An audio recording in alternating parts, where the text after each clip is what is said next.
Good morning class. Get ready for SST work. As you know that we have completed our civics part and geography also we have completed. Today we are going to start our history from chapter 7. So dear students, let's see. Today our lesson is new ideas and new religions. In this lesson we read about the topics Upanishad, cause for the growth of new religious ideas, Vartaman Mahavir and Jainism, Gautam Buddha and Buddhism. So dear students, these are the main topic that we read in this lesson. So let's start from the first topic, that is the Upanishad. Now the Upanishads.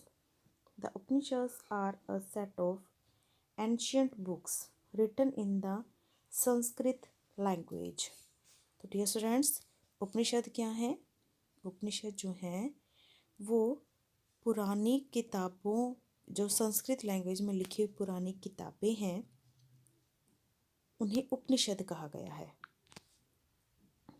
More than 200 Upanishads were written during the later Vedic age that lasted from 1000 BCE to 600 BCE. तो dear students, उस time पे जब 1000 BCE से 600 BC का time था, वैदिक as, letter वैदिक as, तो उस टाइम पे 200 उपनिषद, जो 200 से भी ज़्यादा उपनिषद जो थे उस वक्त लिखे गए थे, यानी कि जो 200 से ज़्यादा किताबें थी वो लिखी गई थी.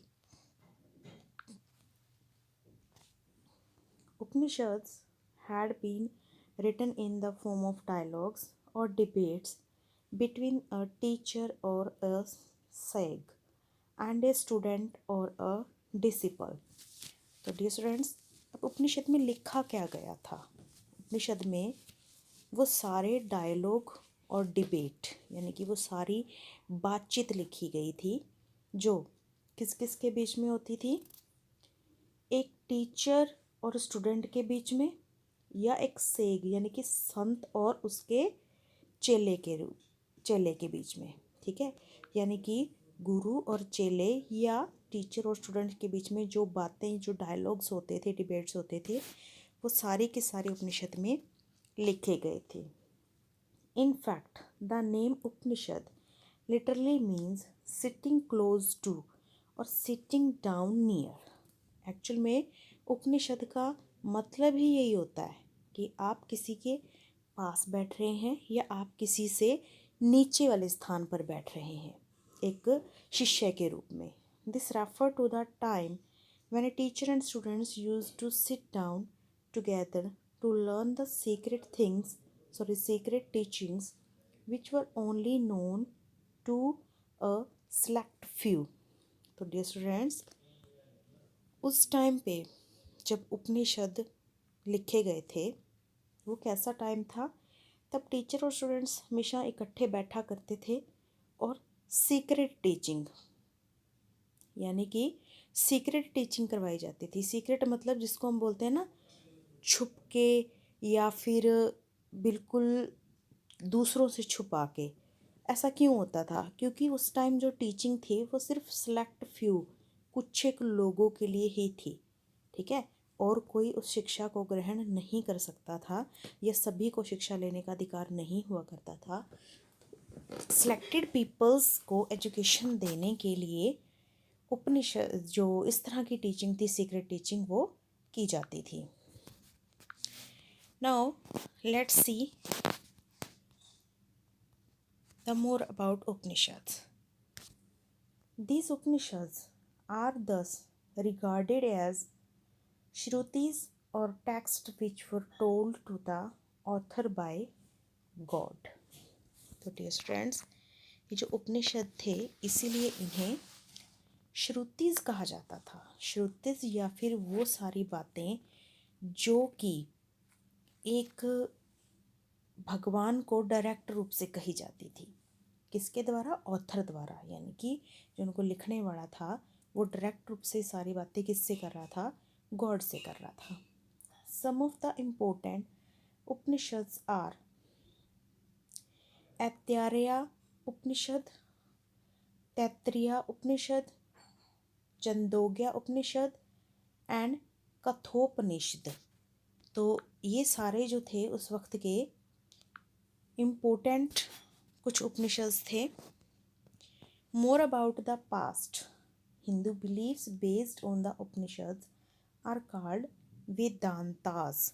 तो जो हिंदू बिलीफ यानी कि जो हिंदुओं के रिवाज या बातें जो कि उपनिषद पर बेस्ड हुआ करती थी उनको क्या कहा जाता था?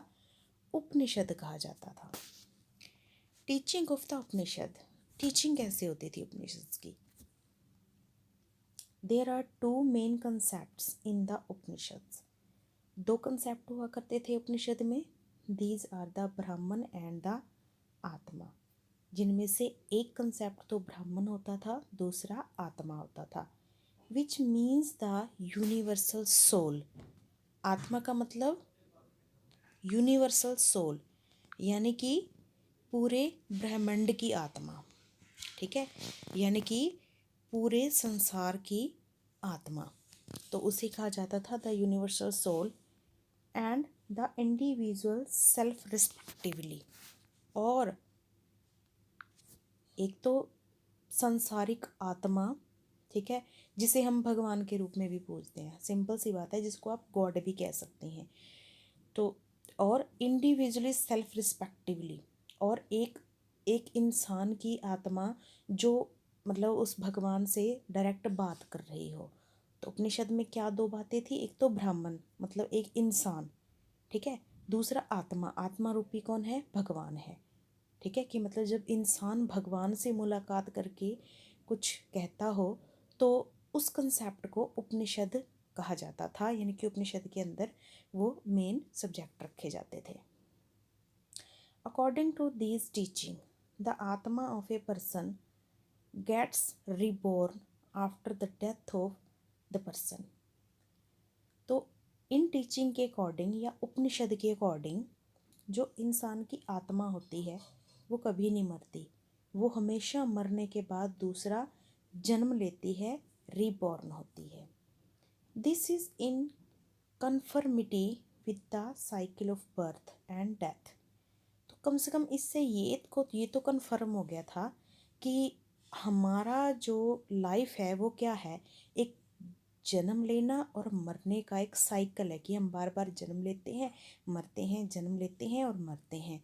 तो हमारा जो पूरा जीवन है वो इसी साइकिल में ही चलता है, इसी चक्र में ही चलता है। According to these Upanishads the atma can attain freedom and salvation from this cycle and unite with the ब्राह्मण। इसको यहाँ पे ब्रह्मा कहा गया एक तरह से, ठीक है, ब्राह्मण नहीं है ये, यहाँ पे ब्रह्मा है। ब्रह्मा यानी कि गॉड, ओके, और आत्मा यानी कि इंसान की आत्मा। तो डियर स्टूडेंट्स, उपनिषद जो है, उपनिषद ये कहते थे कि जो आत्मा है उसे आज़ादी मिल सकती है, सलेवेशन मतलब मुक्ति मिल सकती है। कहाँ से? उस साइकिल से जिसको बर्थ और डेथ का साइकिल कहा गया है, जिस चक्कर के अंदर हम सभी लोग फंसे हुए हैं। तो आत्मा जो है वो सिर्फ आज़ादी या मुक्ति इस साइकिल से तभी पा सकती है अगर वो ब्रह्मा के साथ एक हो जाए, यानी कि गॉड के साथ अगर वो एक हो जाए। In order to attain this state of moksha और salvation, the Upanishad advise one to have proper knowledge and good conduct. तो dear students, यहाँ पर बताया गया है कि इस मोक्ष को या इस सल्वेशन को या इस मुक्ति को पाने का एक ही रास्ता है। उपनिषद आपको क्या एडवाइज करते हैं कि एक तो आपको इसके लिए प्रॉपर नॉलेज होनी चाहिए, आपका बिहेव अच्छा होना चाहिए, और आपके जो राइट बिलीफ मतलब आप सही पर विश्वास करने वाले होने चाहिए। Now the Upanishads also claim that one can attain knowledge about the supreme truth through certain actions like meditation and recitation of verses। कहते हैं कि उपनिषद जो हैं इस बात का भी क्लेम करते हैं कि अगर कोई इंसान नॉलेज पाना चाहता है, मतलब ज्ञान प्राप्त करना चाहता है किसके बारे में, सुप्रीम ट्रूथ, फाइनल जो ट्रूथ है यानी कि ब्रह्मा के बारे में अगर कोई ज्ञान पाना चाहता है तो उसके लिए उसको क्या करना चाहिए, भक्ति करनी चाहिए, meditation and recitation of versus, और उसका हमेशा गुणगान करना चाहिए। तो ये रास्ता बताया था उपनिषद में। Moreover according to these teachings a person should be compassionate, generous, honest, courteous and should have self control। और इसके अलावा इन टीचिंग के अकॉर्डिंग एक पर्सन को कंपेंसेट होना चाहिए, जनरस होना चाहिए, यानी कि जो अच्छी क्वालिटीज़ हैं वो उसके अंदर सारी होनी चाहिए। जो अच्छी क्वालिटीज़ हैं वो होनी चाहिए, मतलब कि उसे ईमानदार भी होना चाहिए, उसे बहादुर भी होना चाहिए, उसे सच्चा इंसान भी होना चाहिए और उसके दूसरों का भला करने वाला भी होना चाहिए। तो ये सारी क्वालिटी, और उसका अपने आप पे कंट्रोल भी होना चाहिए, तो उसके अंदर ये सारी क्वालिटीज़ ज़रूर होनी चाहिए। Through stories, commentaries, dialogues and questions and answer, the Upanishads show many basic truth of life। कहते हैं कि कहानियों के द्वारा, कुछ कमेंट्रीज के द्वारा, इसको हम नकल बोलते हैं, या कुछ डायलॉग के द्वारा, कुछ क्वेश्चन आंसर के जरिए जो उपनिषद थे उन्होंने लाइफ के बहुत सारे ट्रुथ्स को शो किया था, दिखाया था। नाउ लेट्स सी इसके अलावा क्या बताया गया था। हाँ जी, उस वक्त जो हमारे सोसाइटी में एक सबसे बड़ा सिस्टम था, causes for the growth of new religious idea. कहते कि उपनिषद थे लेकिन फिर भी कुछ नए आइडियाज़ उस टाइम आए, उसका कारण क्या था। सबसे बड़ा कारण वैदिक पीरियड में हम लोग एक रिजिड कास्ट सिस्टम को फॉलो करते थे, ठीक है, और उन सिस्टम के अंदर कुछ कमियां थी जिसकी वजह से हमने क्या किया, उपनिषद को अपना लिया, ठीक है। तो अब वो कमियां उस टाइम हमारी सोसाइटी में क्या क्या थी, यानी कि वो रिजिड कास्ट सिस्टम क्या था जिसकी वजह से हमने ये जो उपनिषद थे उनकी टीचिंग को अपनाया। तो देखिए बेटा, ये आपने बहुत बार पढ़ा हुआ है, फिर भी हम इसको दोबारा से रीड करते हैं एक बार। The society during the later Vedic period was divided into 4 varnas, namely the Brahma, the Kshatriya, the Vaishya and the Shudras। कहते कि जो सोसाइटी थी लेटर वैदिक पीरियड में वो 4 वर्णों में यानी कि 4 हिस्सों में बटी हुई थी, ब्रह्म, क्षत्रिय, वैश्य और शूद्र।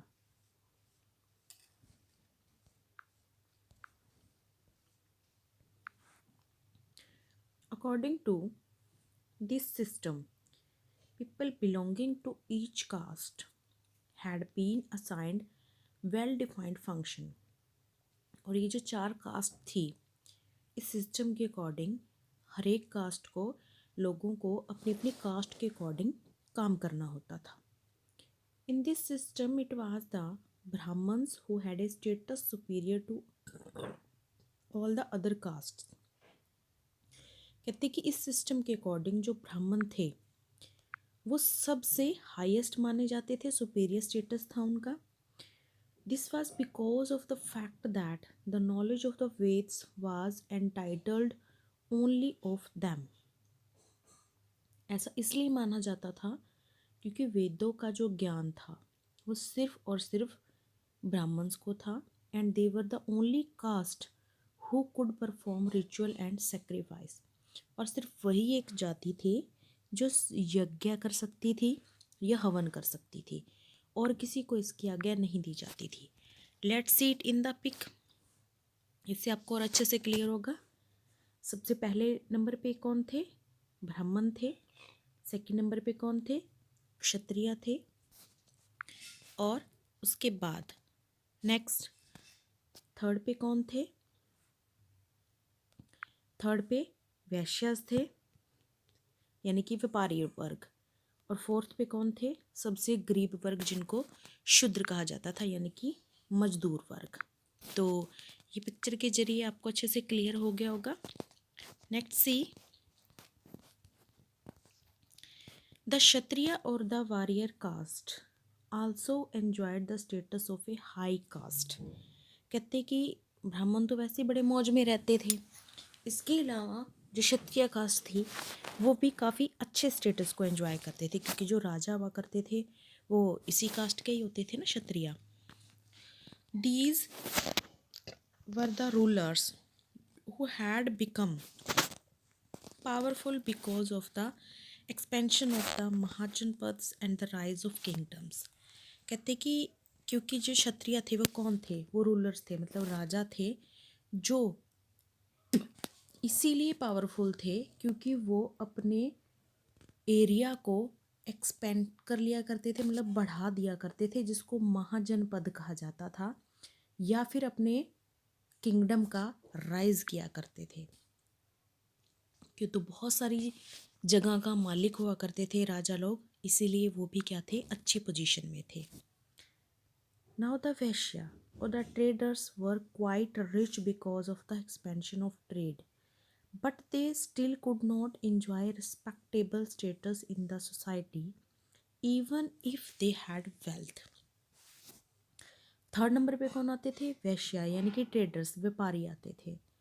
हालांकि वो भी रिच थे क्योंकि वो ट्रेड काफ़ी दूर तक फैला देते थे, मतलब काफ़ी लंबी लंबी दूर दूर जगह पर जाकर ट्रेड किया करते थे, लेकिन उनको सोसाइटी में ज़्यादा अच्छा स्टेटस नहीं मिला हुआ था, मतलब कोई ज़्यादा रिस्पेक्ट नहीं होती थी उनकी। हालांकि वो क्या थे? अमीर भी थे, फिर भी उनकी सोसाइटी में कोई बहुत ज़्यादा अच्छी रिस्पेक्ट नहीं हुआ करती थी, लेकिन फिर भी इतना बुरा हाल नहीं था। The last one Shudras occupied the lowest rungs in the social order. जो शूद्रा थे वो सबसे लास्ट रैंक पे थे, जिसको फोर्थ रैंक कहा जाता था। They were considered as a menial caste whose duty was to serve the upper caste. कहते कि उनकी सिर्फ एक ऐसी कास्ट थी जो नौकरशाही थी में आती थी, और उनकी ड्यूटी क्या होती थी? सिर्फ एक ड्यूटी होती थी, अपर कास्ट मतलब ऊंची कास्ट, अपने से ऊंची कास्ट की सेवा करना। They were denied many privileges that the others enjoyed. यहाँ तक कि बहुत सारे ऐसे अधिकार जो दूसरे लोग एंजॉय किया करते थे वो सारे इन लोगों से छीने जाते थे। The caste system had become very rigid by the later Vedic period. Moreover, it became hereditary. People were not allowed to change their caste. कहते कि स्टार्टिंग में जो कास्ट सिस्टम स्टार्ट हुई ना, ये किससे स्टार्ट हुई? ऑक्यूपेशन से, यानी कि काम से स्टार्ट हुई। जो लोग पूजा कर सकते थे वो ब्राह्मण हो गए, जो लड़ सकते थे वो क्षत्रिय हो गए, जो व्यापार कर सकते थे वो वैश्य हो गए, और जो साफ सफाई का काम करते थे वो शूद्र हो गए। कहते पहले तो उनको सिर्फ उनके वर्क के अकॉर्डिंग डिवाइड किया गया था, लेकिन बाद में ये उनकी कास्ट बन गई, और जब कास्ट बनी तो ये क्या, एक हेरिडिटरी सिस्टम बन गया कि अब जो पिता था पुत्र भी उसी काम को करेगा। उनको अलाउड नहीं था कि वो अपनी कास्ट चेंज कर सके, यानी कि अपना काम चेंज कर सके। एक अगर गरीब का यानी कि एक अगर मजदूर का बेटा है ना, तो वो व्यापार नहीं कर सकता था, उसको अलाउड नहीं होता था, ना ही वो सेना में लड़ सकता था। ठीक है, तो ये जो लोग थे इनको बड़ी कास्ट में जाने का, अपनी कास्ट को चेंज करने का कोई हक नहीं होता था, क्योंकि धीरे धीरे सिस्टम और भी ज़्यादा कठोर हो गया, हेरिडिटरी हो गया।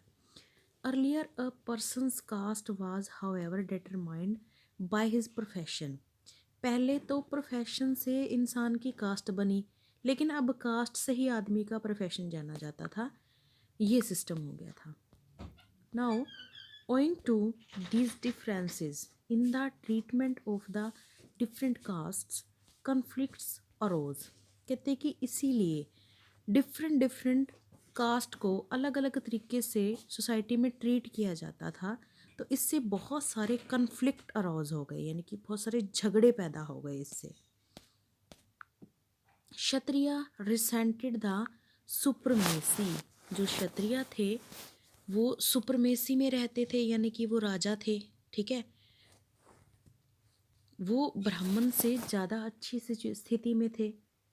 वैश्या wanted a higher social position, जो वैश्या थे यानी कि इसीलिए जो राजा थे वो चाहते थे कि हम नंबर 1 पे हो, ब्राह्मण क्यों है। जो वैश्या थे वो चाहते थे कि हमें भी सोसाइटी में अच्छी पोजीशन मिले, हम भी तो अमीर हैं। और जो शूद्रास चाहते थे वो चाहते थे कि हमें भी दूसरों के बराबर हक मिले, हमारे साथ ऐसा भेदभाव क्यों किया जाता है। तो ये सारी कुछ बातें थी जिनको लेकर के कुछ झगड़े पैदा हुए, कन्फ्लिक्ट पैदा हुए। Thus, by this time, people had started to look for a new religion which would improve their respective status in the society.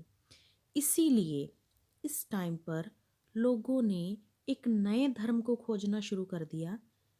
अब वो वेदों से उनका मन चल गया, जो 4 वेद थे ना, ठीक है, जो 4 वेद थे, अब लोग उन वेदों की शिक्षा को मानना ही छोड़ गए। वो कहते थे कि इन वेदों ने तो हमें क्या कर दिया, मतलब परमानेंट ब्राह्मणों को ऊंचा बना दिया, हमारे हमारे हक को बड़ा नीचा दिखा रखा है, हमें बांट दिया, ठीक है। तो इसीलिए लोगों का वेदों से विश्वास उठ गया। वो इसीलिए एक नए धर्म की खोज में लग गए, जिससे उनको क्या मिले, सोसाइटी में एक रिस्पेक्टिव स्टेटस मिले, यानी कि इज्जत मिले। नाउ कम्प्लेक्स रिचुअल्स, एक कारण तो हमने ये पढ़ा धर्म परिवर्तन का कि कास्ट बड़ी रिजिड सिस्टम था। एक कम्प्लेक्स रिचुअल यानी कि जो हवन और यज्ञ होते थे उनकी प्रक्रिया भी बहुत कठिन होती थी, सिर्फ अमीर आदमी करवा सकते थे, गरीबों की तो बस की बात नहीं थी। By this time the religious ritual and sacrifice had become extremely complex as well as expensive.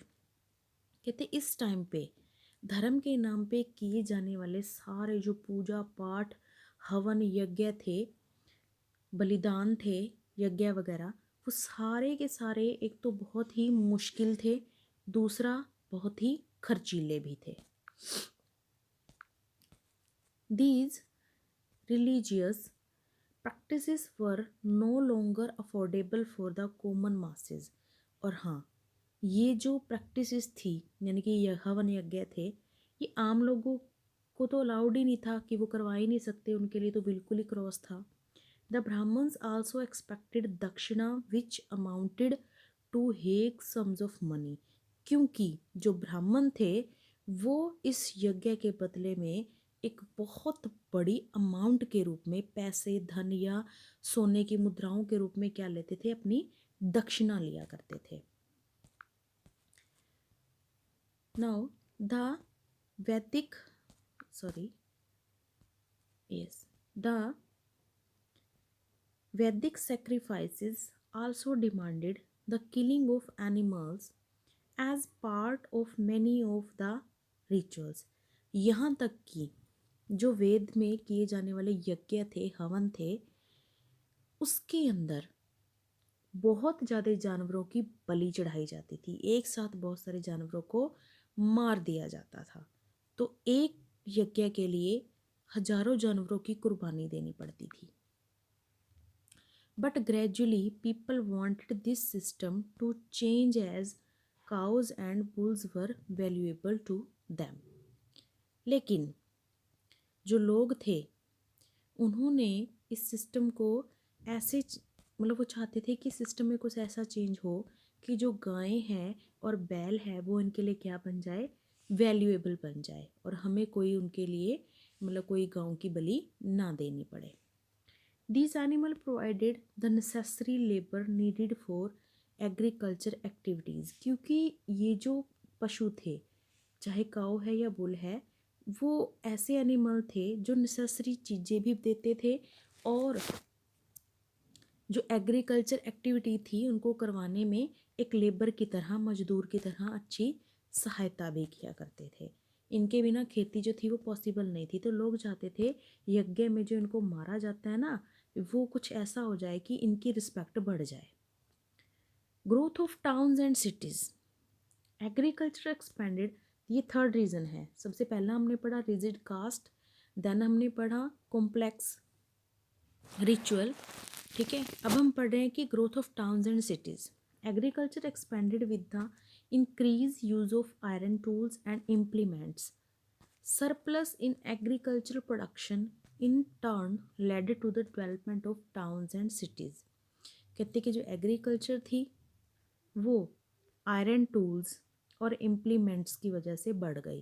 पहले पत्थर के औजार थे, लेकिन अब जो थे औजार लोहे के थे। इसकी वजह से जो खेती थी वो और ज़्यादा अच्छे ढंग से होने लगी। और इसके अलावा एग्रीकल्चर के सरप्लस होने की वजह से, यानी कि अनाज के ज़्यादा बढ़ जाने की वजह से किसकी डेवलपमेंट हुई? टाउन्स और सिटीज़ की डेवलपमेंट हुई। दिस आल्सो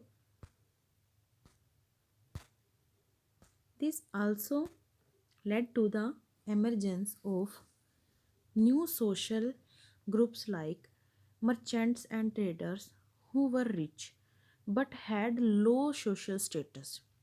अब कहते हैं जब टाउन और सिटीज़ बढ़ गए तो उसकी वजह से नया सोशल ग्रुप, जैसे कि मर्चेंट या ट्रेडर्स जो थे, व्यापारी थे, वो भी बढ़ गए, जो कि रिच तो थे, अमीर तो थे, लेकिन उनका कोई भी समाज में रिस्पेक्ट नहीं थी।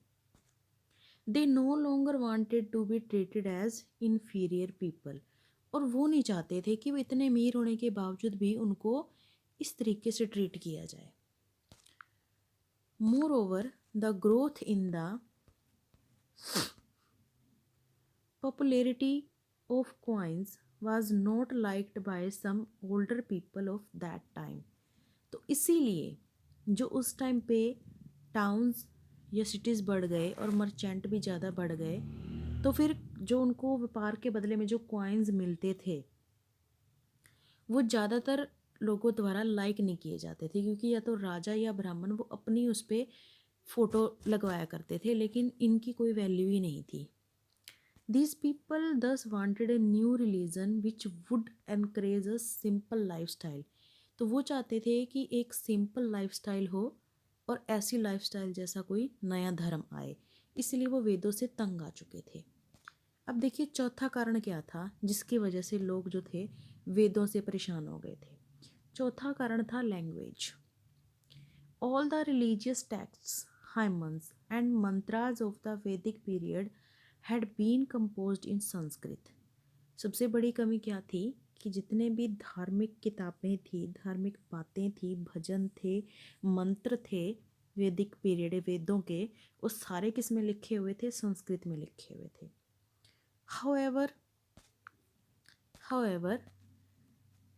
it was a language which the common people could not understand। क्योंकि उस वक्त ये लैंग्वेज एक ऐसी लैंग्वेज थी जो सिर्फ ब्राह्मणों को आती थी, आम लोगों को ये लैंग्वेज आती नहीं थी।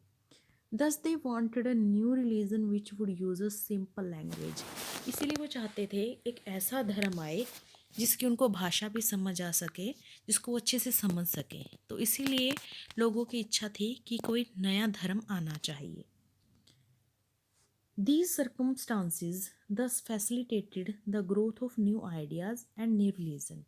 अब जब समाज में ज़रूरत हुई किसी नए धर्म की, सब लोग अंदर से चाहते थे कि कास्ट सिस्टम की वजह से दुखी थे, या फिर लैंग्वेज की वजह से दुखी थे, या जो रिचुअल होते थे इतने महंगे महंगे उनकी वजह से दुखी थे, या जो एक सिस्टम था व्यापार बढ़ गया था तो लेकिन रिस्पेक्ट नहीं बढ़ी थी। तो उन सब की वजह से जो लोग दुखी थे वो चाहते थे कि एक नया धर्म आए, ठीक है। तो उससे क्या हो गई, नए धर्मों को आने की जो चांसेस थे, जो फैसिलिटी थी उनके लिए और ज़्यादा बढ़ गई। Moreover, two great preachers were born around this time in the 6th century BCE। कहते हैं ना कि जब ऊपर वाले को कोई दिल से पुकारे तो वो सुनता है ना। तो ऊपर वाला तो नहीं, वो अंदर वाला ही होता है, हमारा खुद का अंदर ही होता है हमारे अंदर। तो कहते हैं कि इसके अलावा उसी टाइम पर दो महान प्रीचर, यानी कि दो महान लोगों ने जन्म लिया, ठीक है। किस टाइम में? अराउंड 6th सेंचुरी BCE में, ठीक है। दो महान संत पैदा हुए, आप ये कह सकते हैं। वो कौन कौन थे? वो थे they were Vardhaman Mahavira and Gautam Buddha whose teaching had led to the emergence of Jainism and Buddhism respectively।